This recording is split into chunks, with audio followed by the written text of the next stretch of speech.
ભારત માતાના પનોતા પુત્ર શ્રી અજીત પવારનું જે એક્સિડન્ટમાં મૃત્યુ થયેલ છે એ મૃત્યુને સમસ્ત હિન્દુસ્તાનની જનતા ખૂબ જ શોકમય પરિસ્થિતિની અંદર એ લોકો ખૂબ જ દુઃખી થયા છે।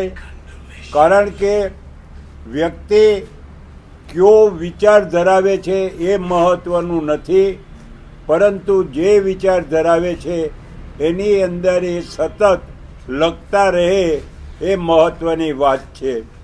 અજીત પવાર જ્યારે એમના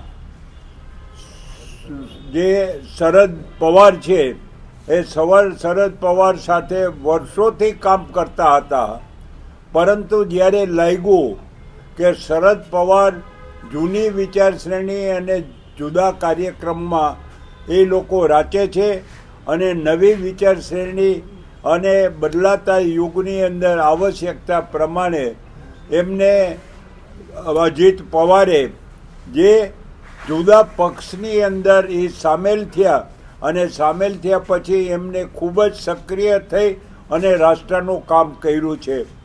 ભારતની સંસ્કૃતિના રખેવાળ તરીકે એ માણસે ખૂબ જ ધગશથી કામ કરી છે।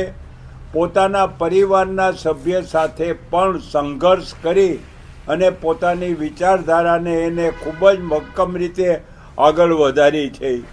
બોમ્બેની અંદર જ્યારે કોઈ અધિવેશન થાય કે મળવાનું થાય, અમારે ગુજરાત, મહારાષ્ટ્ર, રાજસ્થાન, મધ્યપ્રદેશ અને ગોવાના લોકો વારંવાર પાર્ટીના કાર્યક્રમમાં મળતા, ત્યારે અજીત પવાર પોતાના સ્પષ્ટ વિચારોથી એ રાષ્ટ્રના પનોતા પુત્ર તરીકે એમને કામ કર્યું છે।